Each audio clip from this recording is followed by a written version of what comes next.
Welcome, Fantasy Golf Insider fans, to another edition of FGI TV.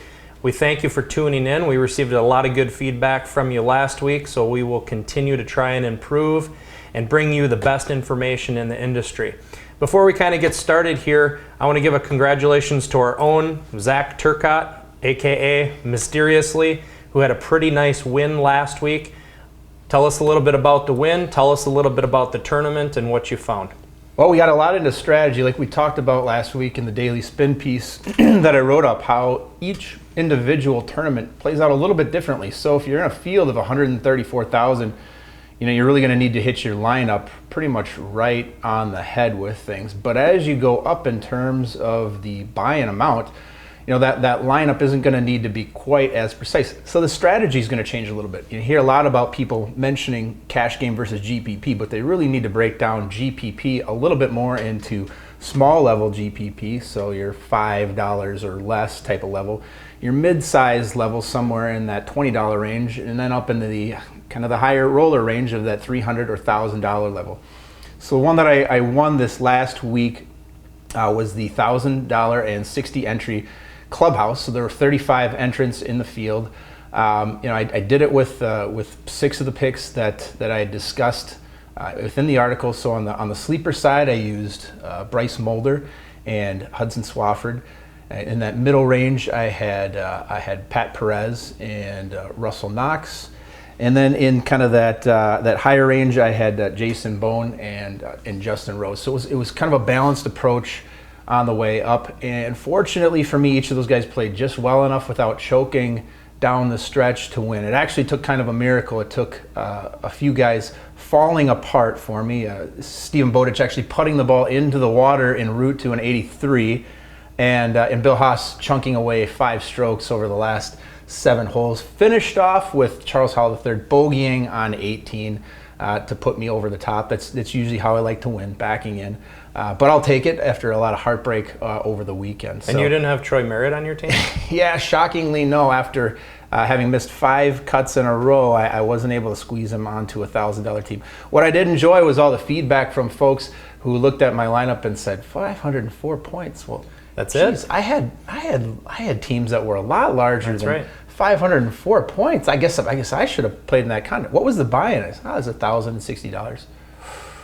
Okay, well, you know what? Maybe it's a little bit harder to pull the trigger on a Troy Merritt or a Wee Kim when you're playing for $1,000 than it is on your $3 lineup in the 100,000. And that's one of the things that you can actually exploit a little bit when you're looking at contests. As you get up in size, it does get more difficult for players, even those larger dollar players, to pull the trigger on some of those riskier plays. So what you do tend to see is a lot more clustering around those most popular guys each week, which gets us back to the point where you really do want to try to isolate who those guys are going to be ahead of time in order to maybe kind of avoid them. There were a couple of guys, Andy Sullivan won, who was fairly highly owned, who ended up missing the cut this last weekend. So if you can find a way to just steer yourself around those guys, particularly in smaller entry GPPs, you can really take advantage of that, and I was fortunate enough to do so.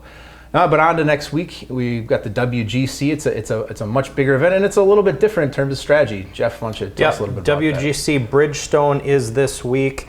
It's played at the Firestone Country Club, which it has been for years. So we go back to having tournament history as a key thing to analyze this week as opposed to last week.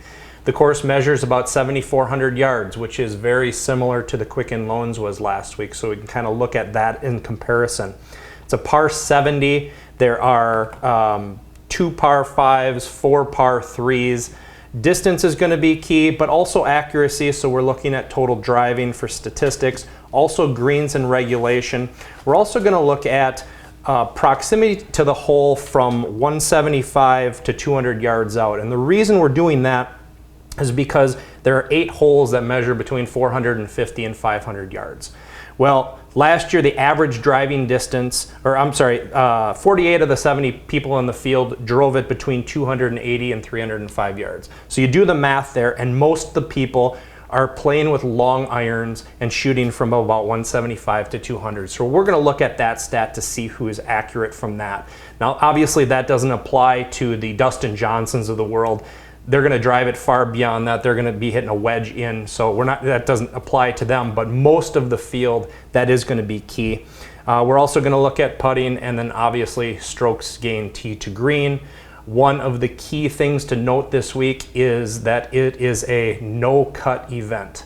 So there's 75 guys approximately in the field, but there will be no cut, so everyone will have 4 rounds, barring a withdraw. So why don't you tell us a little bit about how, what the strategy would be going into that, Zach? Yeah, definitely.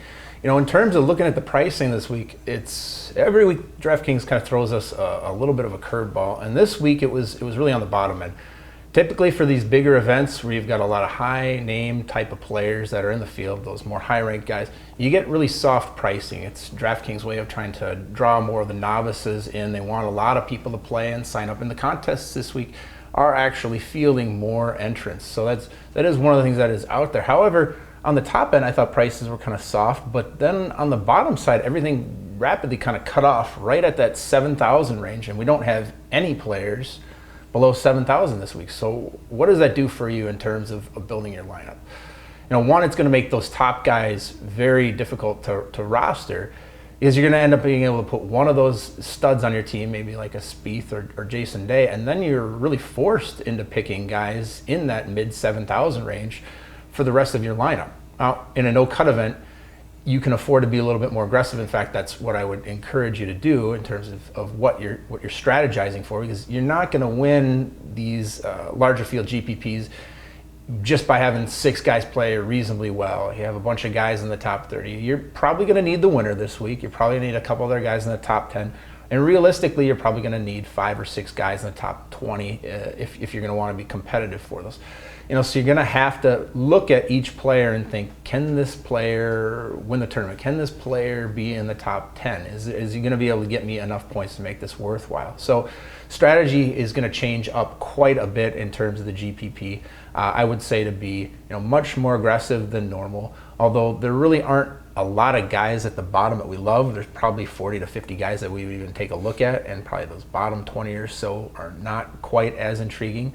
But with that in mind, I guess we should get to the players in the field here for the week. First question, kind of going off of what we talked about there, is Jordan Spieth a must-own this week? I think if you're a FGI member, we are very fond of Jordan Spieth and have been since the start of this year, and he's paid off for us quite a bit. That being said, he's $12,500 this week on DraftKings, and if you plug it in and play with the numbers, if you roster him, you have to average $7,500 per player for your other 5 guys. Now, there's some decent players in that $7,500 range. The problem is, in these big events, the WGCs, the majors, the leaderboard is always crowded with big names. You're not going to have a lot of, I'm thinking like a Russell Henley or a David Lingmerth littered amongst your top 20. So it kind of leads me to believe that, hey, maybe we should get a little more balanced approach than just having Spieth with 5 other guys, because it's tough to identify. There will be 1 or 2 that jumps up there, but when you have about 20 guys in that range, it's pretty tough to pick out which ones are going to do it. We'll do our best, but another guy up there and that I was thinking of, and we saw last week, who seems to be kind of coming on, is Ricky Fowler right now. Your thoughts on him, Zachary? Yeah, absolutely. At the start of the year, we weren't that hot on Fowler. Last year, he was one of our absolute favorite players. 5 top 5s in the majors. You could just put him into your lineup every week. He was going to get you a ton of points. At the start of the season, he was a little bit off. He didn't really come into his own until he won at the Players. He won at Scotland. He had a couple other little bumps in the road, but then again, this last weekend at Quicken Loans, he looked locked in. He looked fantastic. As we were kind of talking back and forth near the end, we were a little surprised that he was struggling there in the final round. And then I said, well, we've still got 9 holes left, and sure enough, over those last 9 holes, he came back, he made that charge, but Troy Merritt was just a little bit too locked in. So I would say, form-wise, Ricky is really one to focus on. His price hasn't gotten quite as high as the Day Spieth level. I think he's going to be really popular this week, but I do also think he has a very strong chance of getting into the top 10. One of the other players that I really like this week in terms of a turnaround play is Adam Scott. At the beginning of the season, the guy just couldn't putt the ball to save his life. He gets Stevie back on the bag with him. all of a sudden the psychology is fixed. His head's in the right place again, and he's playing solid golf. He just said, screw it, he's using his anchor putter for the rest of the year. Yeah. He doesn't care about next year. Just focus on this year. You only have so many peak years out there as a golfer, and you're going to have to make the transition next year. Why not be comfortable this last year with it?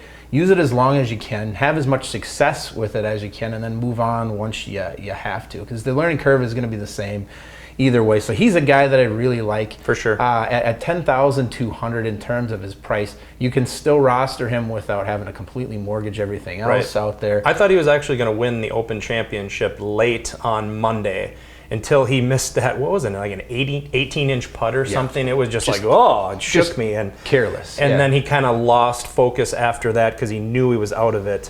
But he still finished T10 there. He looked good at the U.S. Open, and I think he's definitely going to contend in this event as well. Yeah, and that leads us to guys who have played well on the course. Is these guys, there's actually some of the guys with the best tournament history this week are guys who are priced fairly affordably. And the first guy that I looked at was Keegan Bradley. Here's a guy who's got 4 top 15s and 4 tries at this event. What do you think about Keegan here? He does. He's on my fade list. Of course. Why not, right?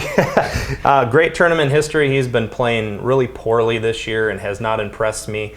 So I'm fading Keegan Bradley. I like to pivot. I would rather go with a Jim Furyk this week than Keegan Bradley.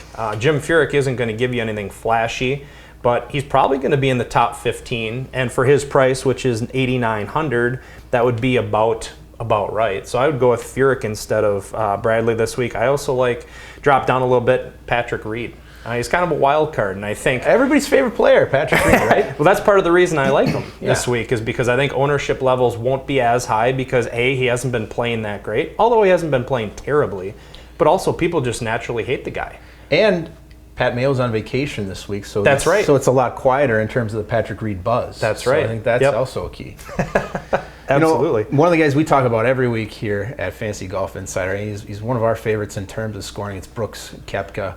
I mean, the guy is just a machine. If anybody is built to score, it's Brooks Koepka. I love him this week in a no-cut event. One of the things that you do worry about a little bit when dealing with a guy like Brooks is that he has that blow-up round like he had at the Players, where he hits back-to-back quadruple bogeys, and then he's essentially done for the rest of the tournament, even though he made a nice rally. Here, he can have a Brooks Koepka round where he just goes off the ledge and shoots a 75 one day. But if he puts up 2 or 3 eagles the rest of the time, it really doesn't bother you that much. Because maybe Brooks doesn't finish in the top 10 this week in terms of the leaderboard, but he may very well finish in the top 5 in terms of fantasy points. And that's really something I think that fantasy players don't necessarily focus in on enough, is where he finished in terms of standings versus how many points he actually scored. It's something that we kind of mentioned last week. Yep. So it's a key point that a lot of people don't talk about. It's how many points are accumulated on DraftKings through birdies and eagles. We talked a little bit about it on the video last week. We talked about it in our articles, but it's something that you need to focus on. So if Brooks Koepka doesn't produce a top 20 this week, but he produces a top 20 in points on DraftKings, that's our goal. Yeah. I mean, I don't care if he finishes 35th. If he's 18th in points scored, that's what's important, because that's what's going to get us the win. I think the one big drawback with Brooks is he's the secret is definitely out. He's going to be wildly owned. I would anticipate at his price. I mean, if you look at the bottom price this week of $7,000 versus the top price at Spieth of $12,500. You look at where he's at $8,400. I mean, it just makes a ton of sense to own him, considering the fact that there's not a lot of guys between $7,000 and even $7,500 that we're real excited about. We think Koepka's a great value this week, so he'd be. I'm going to load up on him in cash, definitely, because it doesn't matter about ownership. I just think his value is so great this week. I will load up on him in cash, and smaller GPPs too. I think will be okay with him. Yeah. Brandt Snedeker is another guy we were kind of talking about before we went on air. I'm concerned with his left hip injury. He was supposedly injured at the U.S. Open. I like him, but then he didn't look good in the Open Championship, and then he withdrew from the Canadian Open. Hips are nagging, difficult, obviously, a big problem for golfers. So I'm going to stay away from Snedeker, not because I don't like him, but because I'm just a little bit concerned about that nagging hip injury. Yeah, and I would agree with that. I mean, there's just no need to take that kind of risk. And one of the other things, I was kind of half-heartedly joking around Twitter the other week. I think some of you may have seen it on Friday or so when I was getting a little bit bored, and I said, boy, I can't wait for this week when all of my lineups go through 6 of 6. Right. Boom, here it comes. I'll be perfect. And I was just about ready to offer free subscriptions to anybody who didn't have a 6 of 6 lineup. And then our friend Ryan Forbes, who's also covers fantasy golf out there, tweeted back at me. He says, well, you might want to be a little bit careful about that. The last time I got excited about that, I had a guy named Graham Dillette on my team. Right. Went over to Malaysia, I believe it was. He withdrew after the first hole of the event, and then all of a sudden he had 5 of 6. And so that is something that we definitely want to avoid. That would be crippling. Injury risks are even bigger than normal. In a no-cut event where nobody else is going to lose any players, if you roster a guy who does happen to withdraw because of any kind of pain, it's going to wreck any chance you have of winning in cash. You can hang out with the family the rest of the weekend. Yeah, that sounds like fun. On to other things. Back to golf, right? Let's get down into the kind of the sub 8,000 range a little bit, because these are going to make up the majority of people's rosters this week. I guess the first guy that we looked at, a guy who's been playing really well lately, is Danny Lee. Danny Lee has been impressive the last month and a half. The only times that he hasn't looked good were in the 2 Open Championship, U.S. Open and the British. So I'm going to chalk it up to link-style courses. He wasn't comfortable, but everywhere else he's played dominant. And this is a course that he should play well on. Length didn't seem to be an issue for him last week, so I don't foresee it being an issue this week. I love Danny Lee at 7,700. There's a couple others that I like in there too. Kevin Kisner, obviously, it's the same price. Brendan Todd, Russell Henley, do they do anything for you, Zach? Yeah, I mean, Brendan Todd, as long as he's not playing in a major, I guess I'm pretty excited. I guess he did rebound a little bit at the Open after being just terrible at the Masters and at the U.S. Open. But he's played very well. He's not the longest of hitters, obviously, but he has a fantastic putting game. He's very strong in terms of his iron play. He's a very good tee to green kind of guy. And at 7,600, I think he's a great buy this week. He's been top 15 one tournament after another. So I don't think he's going to win the event this week. I think it probably will be somebody who gets a little bit more distance, but I do think that he's a solid play. I think he'll be able to help you out, getting you a little bit of salary cap relief. And then another FGI favorite, Robert Streb. Robert Streb looks real nice at 7,500. The guy just produces. He went through a lull in the season. He was great in the fall, and he went through a lull where he was brutal, and now he's bounced back, and seems like he's in contention every single tournament. And for each major, we've mentioned Robert Streb because his price has been so low compared to the field, and I just don't see. He's another decent cash game guy who you can put in with Koepka, and he's almost certainly going to outproduce his value at 7,500. So I will load up with him in cash and mix him in with GPPs as well. Is there anybody we don't like this week? Well, I mentioned Keegan Bradley, and that's just my feeling personally. How about Sergio? What do you think about Sergio? It's been up and down. It's a little tougher to roster him this week. He's in that 9,700 range. He did very well here last year. I believe he took second or third in this event. Previous to that, he wasn't all that spectacular. He's at a good price, but it's tough. I usually like to stack Sergio as my number 2 guy. I like to pick a very strong player like an Adam Scott or Jordan Spieth, and then throw Sergio in somewhere in that 9,000 range. But when he's up at 9,700, it's very difficult to put Sergio in there with one of the top guys and then not have to just dig down into that 7,000. Marcel Siem, no? You don't want Marcel Siem anchoring that roster? You know what? In all seriousness, one of those guys is going to sneak up and be in the top 10.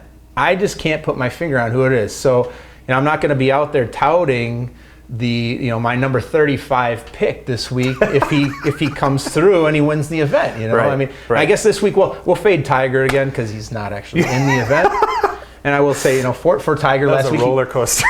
It was. We got to listen on Thursday and Friday. Tiger's he's back, and then everybody went dead silent on Saturday when he was terrible, and then Sunday then he came back a little bit. Finished pretty strong. So T18, he didn't really outperform in terms of his price, but he definitely gave you a solid performance. He was owned by 10% of the field again, though, in most every event, which is shocking. I mean, I don't understand it, but those people that didn't get badly hurt because he did have a T18, but I just look at the upside is not very great for rostering him, but the downside I think that is kind of his top right, upside, I think so too. Right there. But there's so much downside for him. I just don't get it. Why you continue to roster this guy. In terms of missing cuts. So. Right. Yeah. So, anyone else on the list that you want to touch on before we wrap up, Zach? I guess, the last guy that I always end up starting a lot of my write-ups with as far as these bigger events is Hideki Matsuyama. Yeah. Definitely have to throw him in. I mean, other than the putter, the guy's magic out on the course. He's fantastic in terms of length. He's fantastic in terms of his total driving skills, tee to green. Great with the iron play. Yeah, a little bit lacking in terms of putter, but it's hard to see him being outside of the top 20 this week. So he'd probably be the last guy. He's been a little bit cheaper in some of the other big events. They've bumped up his price a little bit this week, but if you wanted to anchor a lot of teams around Hideki, that wouldn't be a bad place to start. So that'd be kind of all the picks that I think that I would want to mention for the week. Okay, that sounds good. Be sure to join us as a premium member on fantasygolfinsider.com. We have awesome material, statistics, things to look at. We each write an article on there. Roger Casey writes an article specifically for Fantasy Aces, which is top notch. And if you haven't been on Fantasy Aces, we recommend you check it out. I had another winning week last week.